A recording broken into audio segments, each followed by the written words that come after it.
Occasionally, you know, when you are hatching animals and you're dealing with lots of animals, you're always going to encounter weird things. So I'm going to show you guys something really weird. Look at that. That is, you could call that grotesque. But I can tell you actually what's going on. So we can see how purple this is. So there's massive edema, and this animal is actually bleeding under the skin. Now mind you, it came out of the egg like this. So there could be some anomaly that's just, you know, associated with this particular animal, just like in children, things happen in childbirth. But I'm going to see what happens if I clean this up and I actually pierce the skin and actually see if I get some blood out of that. We're going to reduce the pressure. The animal, in my anecdotal mind, still looks viable, you know? So at the very least, we're going to give it a shot and see what we can do. It would die if you didn't do anything. Oh my! Right? I would think so. Well, I've never encountered this. I've never seen this. Okay. So it could visually look, dreadful, but it actually may be something that resolves kind of on its own, and I'm going to try to speed that process up. So I don't think the blood under the skin is going to help. So I'm going to clean that up. We're going to get in there and we're going to see if there's immediate blood that we can remove.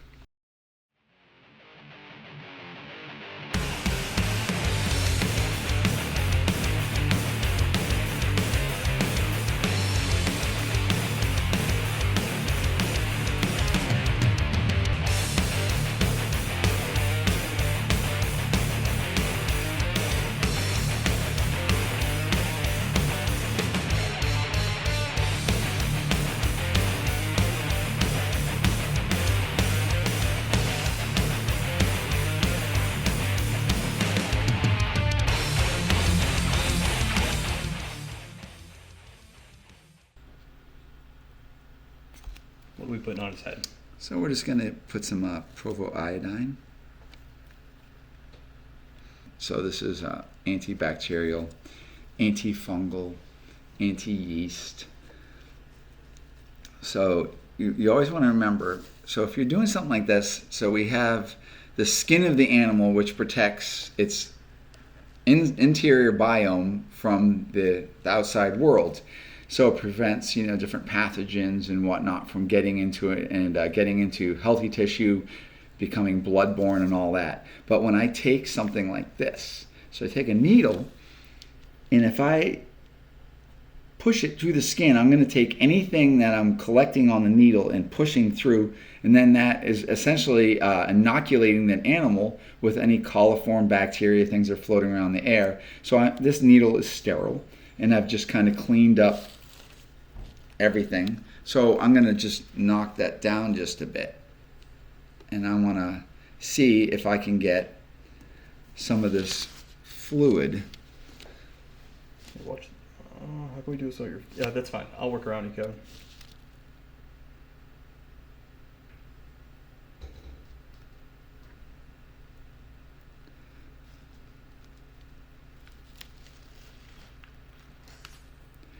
Here you go. Already coming out? Right off the bat. Okay, so see all that? Whoa. It's not just blood either, is it? Yeah, it's like a lot of fluid, and it's so this animal. You getting that? I am getting that.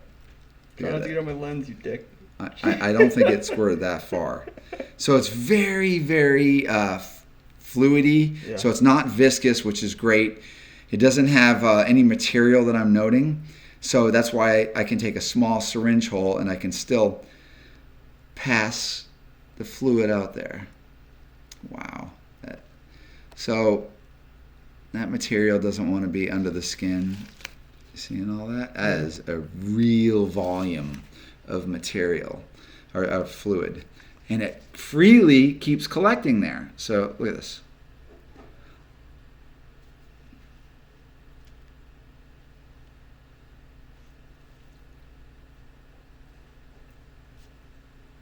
Hi, buddy.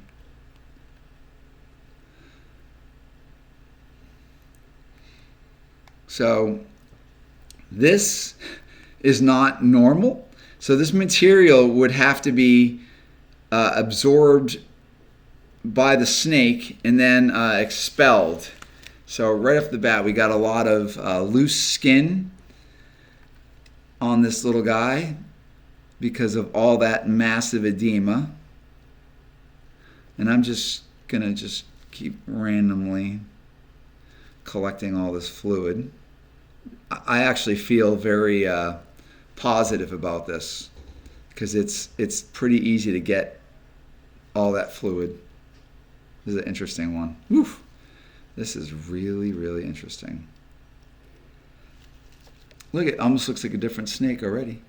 I have lidocaine, like an ointment.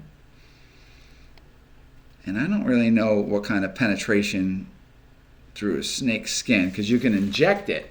But in this case, I didn't inject it because I knew there was so much fluid.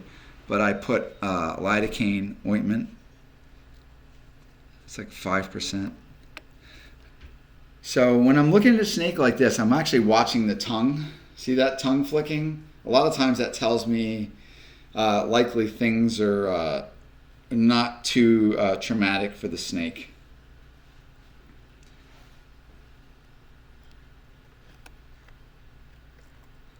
I'm just astonished. I'm trying to collect fluid around the lower mandible and push it. So what's really interesting is this is freely floating right below its skin, like throughout the animal, through parts of its body, its lower mandible, so it's lower jaw. So I kind of just take in my hands and kind of trying to push. Wow. Its jaw's not swollen at all anymore. It's completely different. That's insane. So, like if you were to get bit by an animal, sometimes you get something called a hematoma. So you get all these little needles, they bite you, and then the blood, instead of escaping through the hole, is actually escaping into the skin, the surrounding skin. So not all of it comes out the hole, and you bleed under the skin. So it swells up, you get edema, and then within a few days it bruises because you have all this blood, and basically it's the blood's no longer part of your system, so it's a foreign thing. It causes bruising, it's dying and all that. So we might start seeing some of that with this, but it's kind of very, very similar thing. I don't quite know how readily absorbed this is, but before doing that with the snake, I used a lidocaine cream, and you kind of you'll put it over the area to numb it before I went and used the needle. So this is commonly used dental. So they'll put this in your mouth to numb an area, and then they'll follow up with the actual injection of further lidocaine. And when I operate on these little animals, and I'm not knocking them out, I'll local anesthesia to the wound. So I'll take the tissue and I'll make multiple injections of lidocaine to help desensitize that area and numb that animal. This stuff actually, I've put it on myself, and it numbs the area. But he looks, doesn't he look a lot better now? Yeah. But it's not just about the looks. We have to remember there's things going on. I am not, a doctor. So a lot of this stuff is, I'm learning about this stuff, and I'm just trying to use logic. I've had a lot of experience with animals, and to me it's always like a puzzle. But often, you're doing stuff that veterinarians don't have any knowledge of. And a lot of times when you're bringing an animal like a snake or a lizard, an exotic reptile, to a vet, they'll often visit with the animal, they see the animal, and then they leave. And then they go back into all their resources, and they have all these vet books, and they're going to look up their Fry book, and they're going to try to look at, edema of the head, bleeding of their skin, da-da-da. They're going to look up all this stuff, and then they're going to look to try to, see what the correct methodology of satisfying that problem, and then trying to rectify it. I am seeing the tongue flicking. I like to see that. Hi, buddy. That means the brain's working. If you put an animal through so much trauma, a lot of times, they'll just kind of shut down and go into this incredibly defensive mode. You won't get any tongue flicking, which means, I'm just like, this is no good and they just want to be away from it all. But when you get the tongue flicking, the brain's going on, it's taking in stuff, and it's analyzing.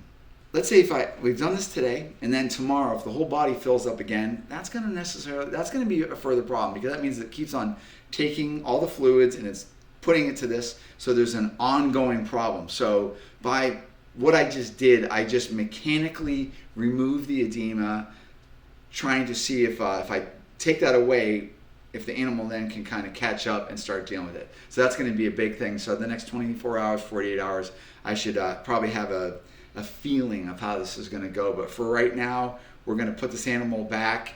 I'll probably put it in the incubator so I keep optimal temperature, let's say like 88 degrees. And we're going to really want to get this animal into its first shed and making sure that we're keeping the animal well hydrated. But the animal really, at this point, it almost looks normal. We're going to revisit a ball python that we actually looked at a few weeks ago, and I performed a basic rudimentary surgical procedure where she had some rodent bites, or a rodent bite, and it started filling up with all sorts of material. And when I opened it up, I really wasn't quite clear what I was going to get, and actually it was some of the worst stuff I've seen. But we opened her up, and she had these encased cysts with these little sacs. There's at least 3 of them, and now she's probably upset. But I want to revisit and show you what has actually happened after I've stitched her up and she's gone through antibiotics. You might notice she's unimpressed with me right now. So the next step maybe would be for me to open her up again now that I have lidocaine again. I was running out of lidocaine, so I was able to topically inject her dermal layer, but for me to remove the sacs, I'm going to have to get in deeper. I'm not going to bother her right now because she was in breed mode. She's been eating right along since I did that little surgery on her. Hasn't really bothered her much. And now that I'm palpating her, her follicles are growing, so I'm going to introduce her to a male. And I was just actually telling Donny that because I wasn't going to breed her, but I think what's going to happen is the way her follicles have been developing, she's actually probably going to ovulate whether I give her a male or not. So to save this clutch or whatever, she's quite happy. You can see her weight is excellent. So these are the sutures, is that what you call them? Well, I had sutured her in multiple spots. There was 3 of them. Sometimes, when you do something like this, if you really suture it up too much and you don't let it drain, you can actually have a problem. So I'll probably at some point revisit this. I'm going to open her up now that I can, inject her really well with lidocaine. And I'll go in there and go for the sacs, and I'll remove those. And I probably will even either stitch them up, or I can cauterize them with a cauterizing pen. So, but she's looking good. I just wanted you guys to be able to revisit her and see what she's doing. But I actually expect that we're probably going to get a clutch of eggs out of her this year. Hey guys, the last part of this video is going to be Kevin McCurley being his own camera guy and looking for wood turtles on his own. This is the time of year where Kevin is embracing his hobbies, and this is a look at what our videos used to look like 2 years ago. Please excuse the jitteriness and Kevin not getting things in focus. He's far too excited about the animals to care about the camera. Road cruising for wood turtles. Look at the trail. You can see the trail. It just rained. This is where these guys get whaled. Okay. Hello. That's a little peel and stick sticker. We're sneaking up on a wood turtle that's looking to nest. Right there. That's about as close as I'm going to get.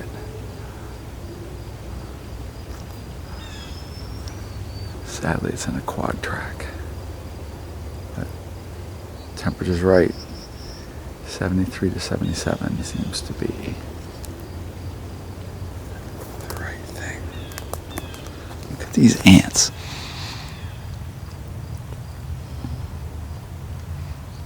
That animal's actively nesting, so I won't get any closer to it because you don't want to make her waste all that effort.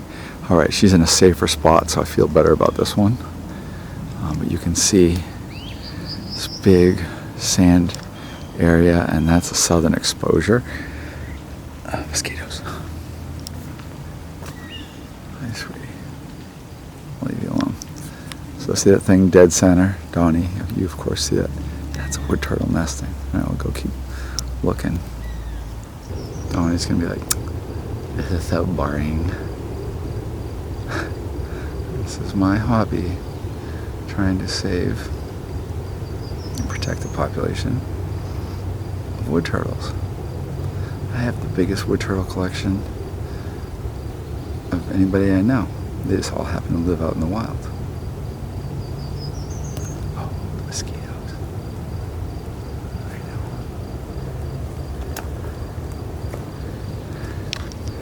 So if I don't monkey with them too much, they just go about their thing and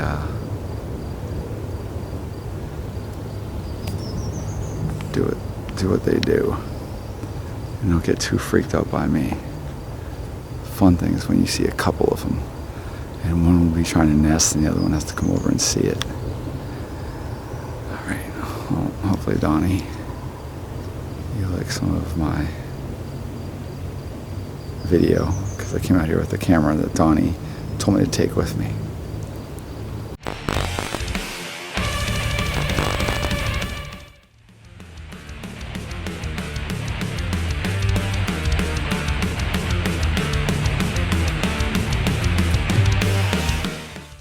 I gotta turn my camera on, dude. You didn't turn your camera.